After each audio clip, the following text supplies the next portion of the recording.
The laughter in the dimly lit room was sharp, cutting through the air like a blade. Ethan sat still, gripping the edge of his chair, his heart hammering against his ribs. The people around him, men in stiff collared shirts, women with polite yet distant smiles, laughed at a joke that made his stomach turn. They should all just disappear. The world would be better off. The words came from a man sitting across the table, his voice casual, like he was commenting on the weather. Ethan swallowed hard, his throat suddenly dry. His fingers curled into his palms beneath the table, nails pressing into his skin to keep himself grounded. He had known this would be difficult. He had prepared himself for what he would hear, the slurs, the ignorance, the sheer hate. But nothing could have braced him for the weight of it. How easily they spoke about people like him as if they weren't human at all. The worst part, they trusted him, because to them, Ethan was just another man who belonged here, another recruit in their private club, their so-called movement. They had no idea who he really was. And as the conversation grew darker, Ethan realized he had only two choices: stay silent and gather more evidence, or risk everything by speaking up. Ethan Ramirez had spent most of his life hiding from judgment, from rejection, from a world that often viewed people like him as different, as if that was a bad thing. Growing up in a small conservative town, he had learned early that survival sometimes meant silence, but silence had its cost. At 28, Ethan was a journalist, a damn good one. He had built a career exposing corruption, writing stories that made people uncomfortable in all the right ways. But this was different. This was personal. A few weeks ago, an underground homophobic group had begun making headlines. They weren't just spewing hateful rhetoric online. They were actively influencing policies, pressuring local businesses, and intimidating LGBTQ+ individuals in their community. Yet, no one knew their leaders, their funding sources, or just how far they were willing to go. That's where Ethan came in. Using a fake identity, he had managed to infiltrate the group, earning their trust one carefully crafted lie at a time. His plan was simple: get inside, uncover their secrets, and expose them. But after just a few meetings, he realized this wasn't just a story.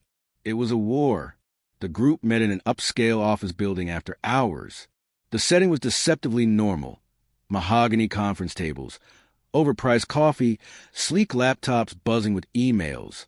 It looked like any other business meeting, except the agenda wasn't profit margins or quarterly reports. It was erasure, and Ethan was sitting right in the middle of it. Among the group were influential figures, business owners, local politicians, even law enforcement, people with power.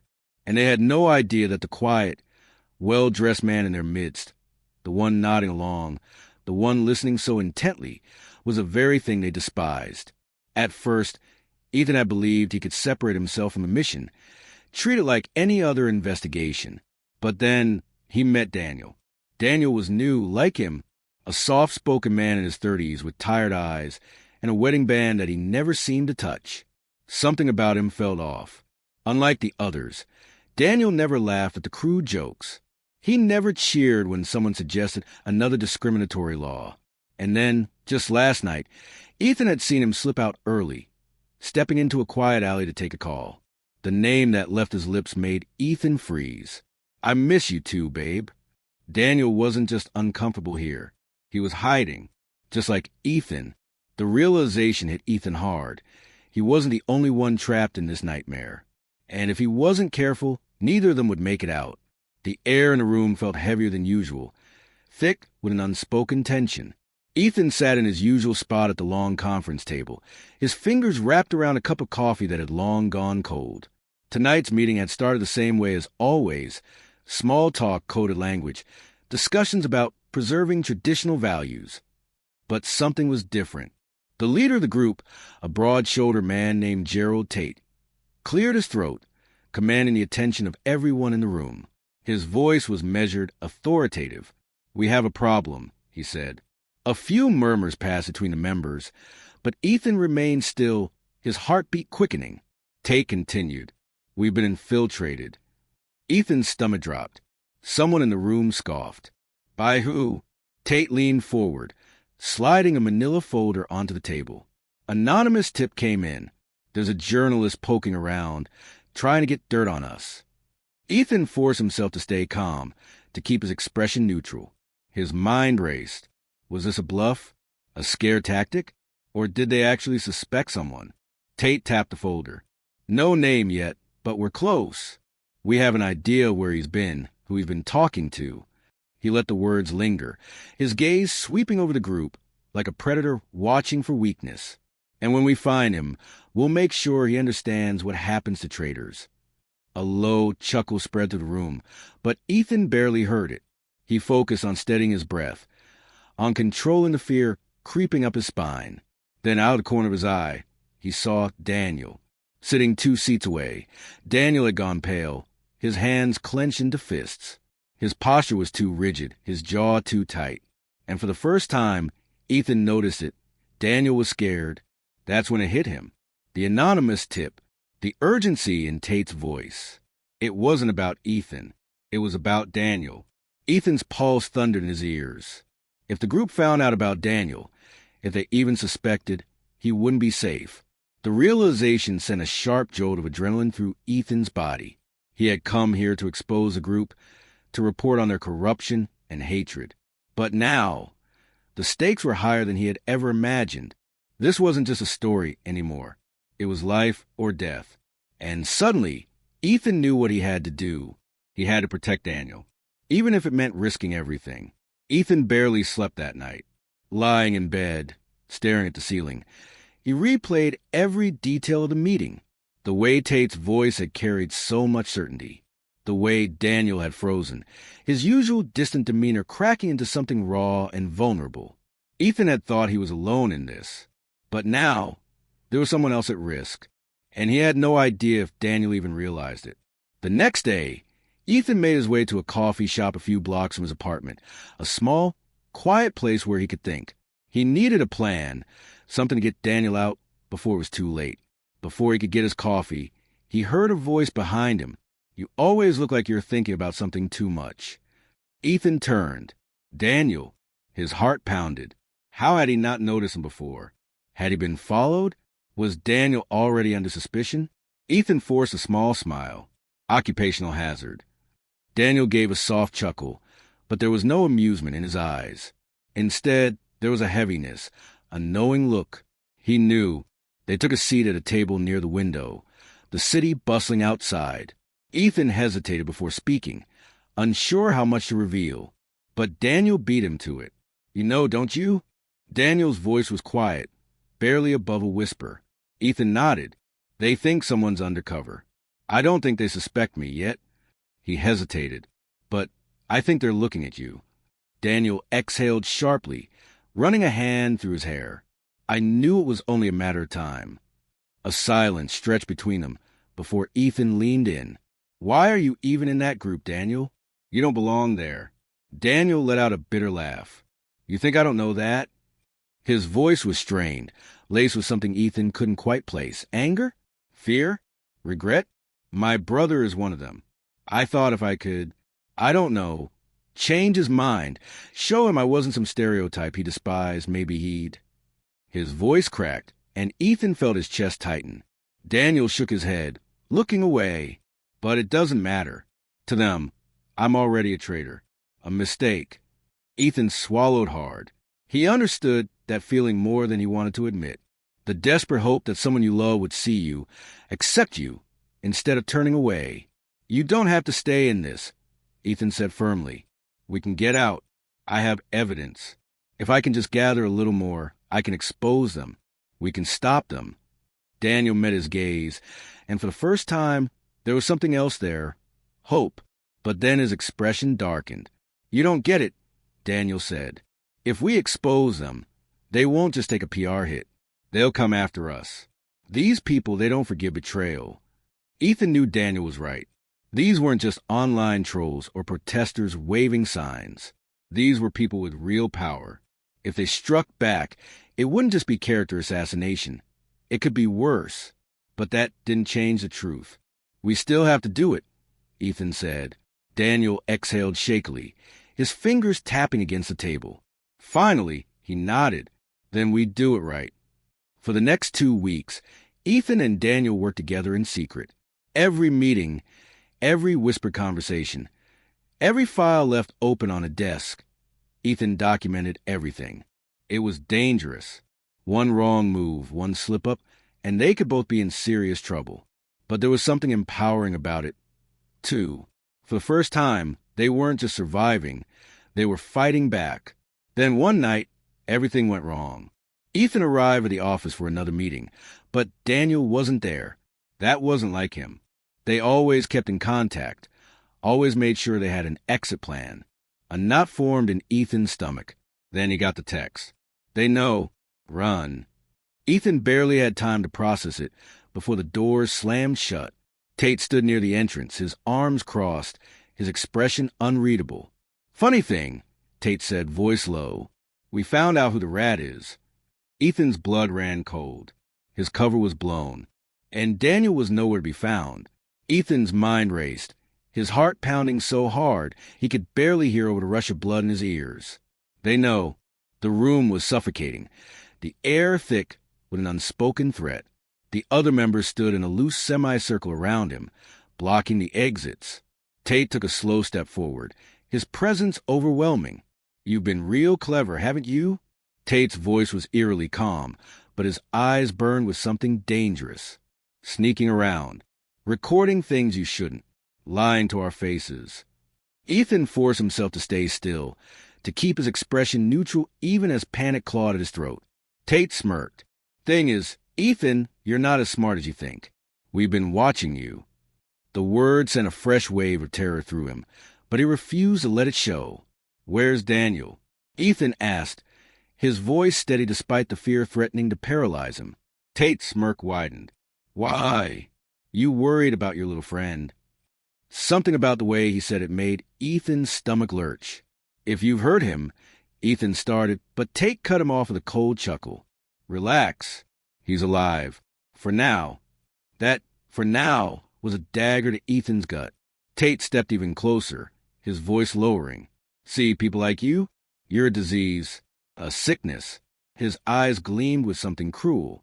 And we're the cure. The room tensed. The men around him shifted, waiting for an order. Ethan knew what was coming. They weren't going to let him walk away.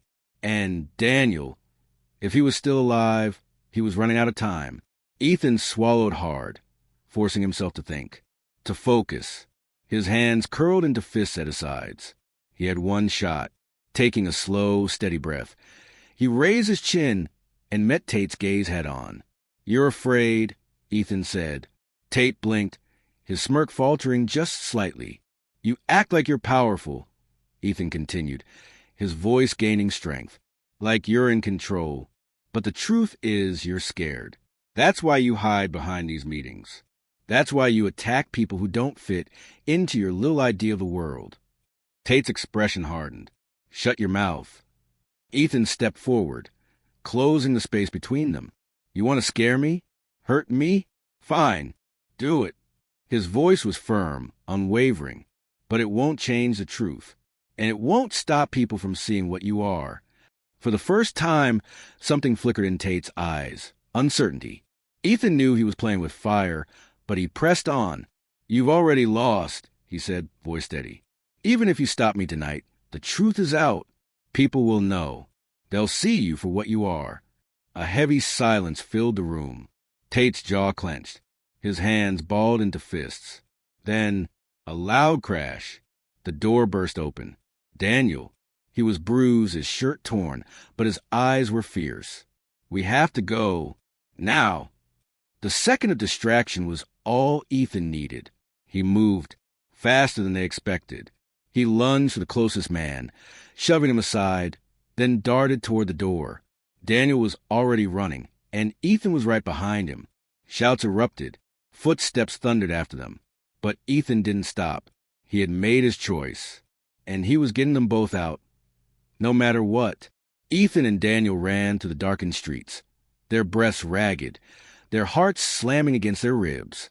The angry voices behind them faded into the night, but neither dared slow down until they reached Ethan's car. Ethan fumbled with the keys, his hands shaking as he yanked open the door. Daniel dove into the passenger seat, slamming the door shut. The moment Ethan turned the key in the ignition, the engine roared to life, and he peeled away from the curb, his hands gripping the wheel so tightly his knuckles went white. Only when they were miles away, the city lights stretching before them, did Ethan finally let out a breath he hadn't realized he was holding. Daniel leaned back, his head against the seat, his chest rising and falling rapidly. "We made it," he whispered. Ethan let out a breathless laugh. "Yeah, we did." For the first time in weeks, he felt something shift inside him. Freedom. 2 weeks later, Ethan sat in front of his laptop, staring at the screen.